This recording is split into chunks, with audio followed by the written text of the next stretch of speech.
сәлеметсіздер ме, менің құрметті тыңдармандарым? Менің арнама қош келіпсіздер. Арнама тіркеліп, мені қолдап отырыңыздар. Серияның сұмдығы, 1 бөлім. Осыдан біраз бұрын оқырмандарымнан келген хаттарды ақтарып отырып, мына кейіпкердің жазғанын сақтап қойғанмын. Өйткені басынан өткенді жазғанда анам мені 12 жасында сатты дегенде көзім шалып селк еттім. Құдай-ау, 12 жас дегеніміз бір мүшелге де толмаған бала ғой. Әшейінде әрбір қадамыңда аңдып отыратын полиция қайда, заң қайда деп шошынғаным рас еді. Содан жалма-жан парақшасын ашып, жазғаның рас па қарындасым деп сұрадым. Себебі 12 жасар қызының өз анасының күйеуге беруі миыңа қонбайды. Берсе мұқтаждықтан берер, немесе ана байғұстың есі дұрыс емес. Алайда қарындасым жауап бермей жүріп алды. Арадан біраз күн өтті. Осы қыздың парақшасын ашып қайта-қайта қарап жүрдім. Күндердің бір күнінде сол қыздан «Аға, ол айтқаным рас, айтып берсем жазасыз ба?» деген жауап келгенде жүрегім сырқ кетті. Өмірде неше түрлі тағдырлар бар десеңізші. Ананы-мынаны жазып жүрген соң маған келетін хаттардың шегі жоқ. Әсіресе аноним шатымда келетін хаттар сұмдық теңіз. Алайда ол хаттардың сараңы бөлек. Былайша айтқанда современный оқиғалар. Жасырып қайтейін, олардың бірінің байы проблема, бірінің қатыны проблема. Олар бір шаңырақтың астында тұратын отбасы емес. Олар абузалар. Олардікі жүрді, жатты, сатты дегендей өсек-төсек әңгімелер. Шынымды айтсам, ондай әңгімелердің де бірнешеуін жаздым. Мұнан кейін жазғым келмейді. Себебі тез тарайтын өтімді әңгіме болғанымен оқиға сараңы сол баяғы төсектің айналасы. Мысалы, гей келін, тый бикеш деген ондай әңгімелерді жазамын десем жетіп жатыр. Бірақ мұндай әңгімелер бір уақытта жарқ еткенімен сенің жазушылық қабілетіңе қайшы. Осы жігіт төсектен басқаны жазбай ма деп айтатындар көп шығар. Бірақ мына заманда сондай әңгімелердің оқырмандары көп болатынын ести сақтаған жөн. Қазір тарихи романның ешкімге керегі емес. Менің бірден-бір арманым Тарбағатайға бару, Азалы көш романын жазып бітіріп кітап шығару. Осы күні екінің бірі шығарып жатқан кітапты шығаруға менің шамам келмей жүргеніне бірнеше жыл болды.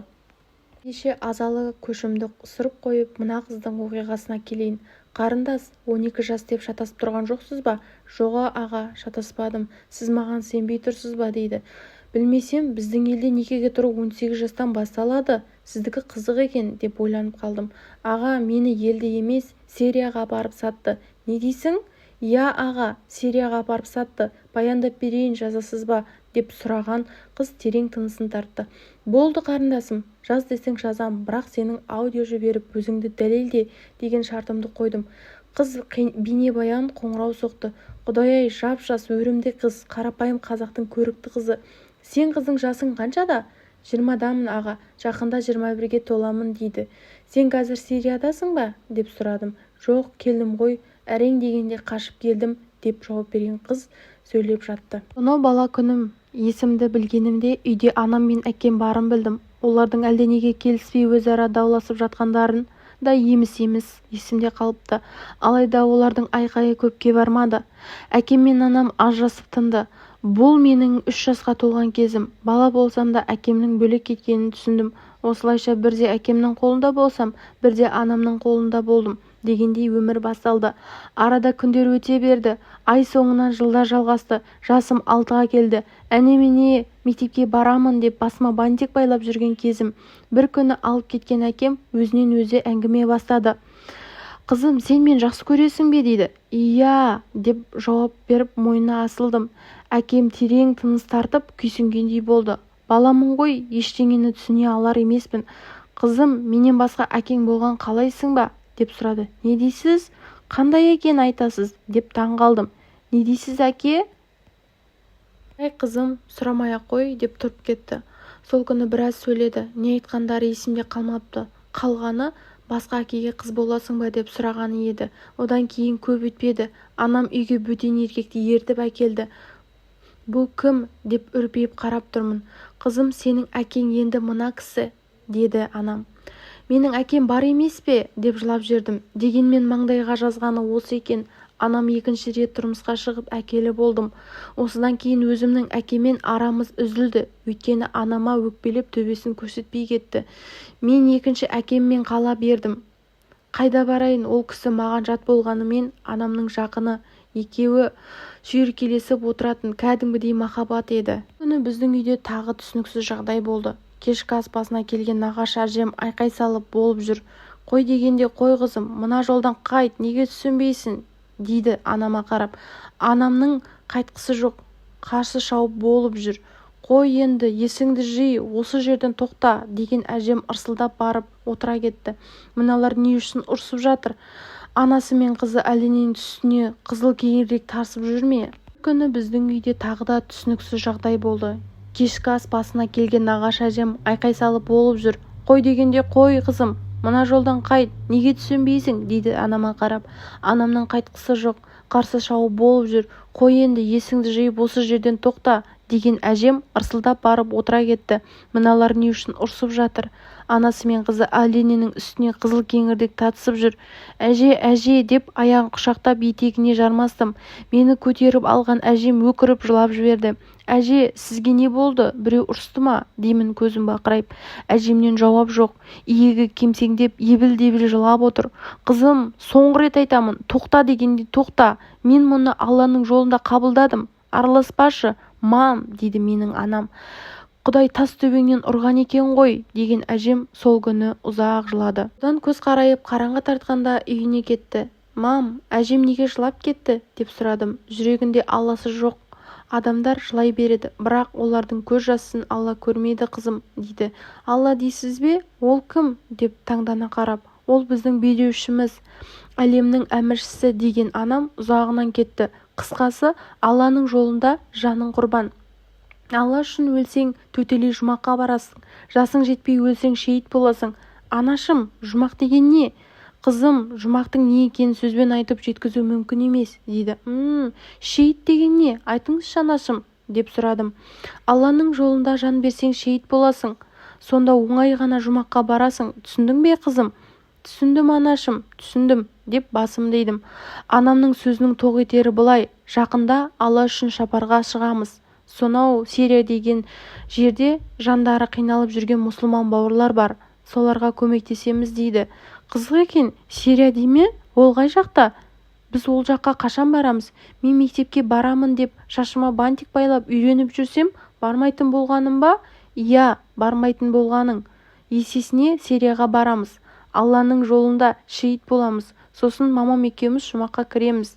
Ата жаныңа керектінің бәрі бар. Бастысы, мен жақсы көретін таза өзен бар. Сол өзенге шомылып, Кәусар бұлақтың тәтті суын ішіп, сайран бақты аралаймыз.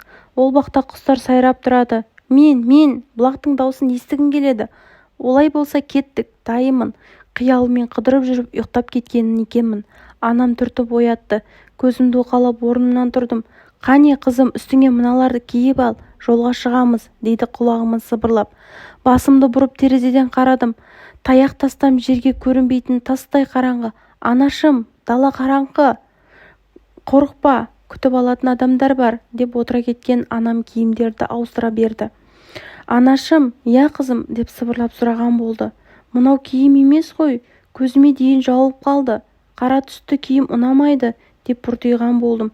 Төш қызым, жайрақ сөйле, бізді аңдып жүрген болуы мүмкін, деп терезені көрсетті. Ештеңеге түсіне алар емеспін. Bir жағынан қорқып барамын. Өйткені киімімді ауыстырған анам орнынан тұрғанда қабырғаға ілінген айнаға қарадым. Құдай сақтасын, мынау киім бе? Жіпсейген екі көзімнен басқа ештеңе көрінбейді. Кішкентай ғана қап-қара құбыжық сияқтымын. Анашым, мен мынаны кимеймін, қорқынышты, деп басымды орамалды жұлып алдым. Анам жалт қарады. Сен қыз жұмаққа барғың келе ме? Я, барғым келеді, көргім келеді, деп тоңқылдап тұрмын. Олай болса басыңды жап, бір тал шашың көрінсе жұмаққа бармайсың. Кәне қызым, мынаны басыңа ки, деп зілдірек сөйлеген анам идіне тұрған ала сөмкені көтерді. Кетсек кеттік, деп бүркеніп алып соңынан ердім. Анам үй ішінің жарығын сөндіріп есікке жетті. Одан сырттан құлыптап сөмкесін арқалады. Айнала тастай қараңғы, ауыл ішінде өлі тыныштық орнаған. Анда-санда арсылдап үретін иттердің де үндері өшкен.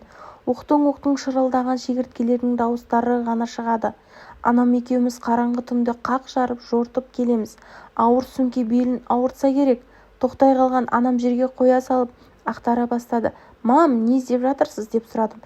Түш қызым, түнгі дыбыс қатты шығады, дейді. Төбесіне төніп аңтарланып тұрмын. Баламын ғой, ешкім көрмей тұрғанда шығып кетейікші деймін. Анамның жасырын түрде суыт жүрісінен қашып бара жатқанымызды байқадым. Егер құтылып кетсек, Сирияға барамыз. Одан әріде жайлы жұмақ бар. Мұнда жүріп өлсең, жұмақ қайда? Ол жақтан тым жақын, қол созым жерде. Ендеше сонда барып өлу керек. Сөмкесін ақтарған анам қап-қара орамалын шығарып жерге жая салды. Нашым, мұны не істейсіз? Не істегенімді қазір көресің, деген анам күйбеңдей берді. Тесіле қарап тұрдым. Нашым, мұны не істейсіз? Не істегенімді қазір көресің, деген анам күйбеңдей берді. Тесіле қарап тұрдым. Жайылған орамалдың үстіне ауыр сөмкені қойған анам, көрдің бе қызым? Енді өзіміз сияқты сөмкемізді көрінбейді, деп түйіп жіберіп иығына салды. Қатарласып жүріп кеттік. Анам өте жылдам болатын, 30-ға толмаған жас келіншек. Оның үстіне зерек, ақылды еді. Қытайдың ала сөмкесі қараңғыда көрінбесін деп қара орамалмен орап алды. Әйтпесе иығындағы ағараңдаған сөмке белгі бергендей көрінетін. Осылайша айдалада қоңыр кебін ішінде құр отау дегендей жүріп отырдық. Бір қызығы, жолмен жүрмей қуыс-қуыс көшелерді қуып отырдық. Аяғым талып әрең келемін. Алайда Алланың жолында жанымыз құрбан, деп қайта-қайта сыбырлаған анам қолымнан сүйреп кетіп барады. Тоқтар емес. Анашым, тоқтап дем алайықшы, деп ыңырси бастадым. Тоқтауға болмайды. Көлікке жеткенде дем аласың, деген анам тоқтамай жүре берді. Не деген жаны сірі келіншек десеңізші. Иығындағы зілді сөмкені елемей кетіп барады. Мен тобығыма түсетін ұзын көйлектен әрең жүре алмай келемін. Одан әрі көп жүрмедік. Шұбатылған етегімді басып домалап түскенде шыр еттім. Сөмкесін тастай салған анам жетіп келіп көтеріп алды. Мам, үйге қайтайықшы, деп қорсылдап тұрмын. Қайтуға болмайды, деп ескерткен анам иығына сөмкесін салды. Бұл Аллаға деген сенімнен туған күш. Күш болғанда қарапайым емес, қара күш. 30-дағы келіншектің бір иығында ауыр сөмке, құшағында 6 жасар қызы бар. Желіп барады. Менің тізем қанап жатыр, ашып барады, деп жұлқына бастадым. Шыда қызым, шыда, аз қалды, деп елейтін емес. Мен сізбен бармаймын, жіберіңіз, деп бақырып жылап жібердім. Осы кезде қуыс көшенің басынан әлде біреулер тұра жүгірді. Анам мені көтеріп тұста тұрған есікке жүгірді. Одан қоя салып сөмкесін әкеліп қорған ішінде отыра қалды.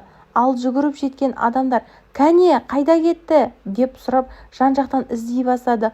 Қорыққанымнан дымымды шығармай бүкшиіп отырдым. Газды оттықтың жарығын жаққан бір адам келіп қорғаннан үңілді. «Түш, дымыңды шығарушы болма, бетімді басып епті, мен жатырмын». Бейтаныс адам мойнынан созып қайта-қайта қарай берді. Басымды бұрып әттегенде анамды көрдім. Қолын сөмкесіне салып жатты. Одан жүзі жылтыраған пышақ шығарып орнынан тұра берді.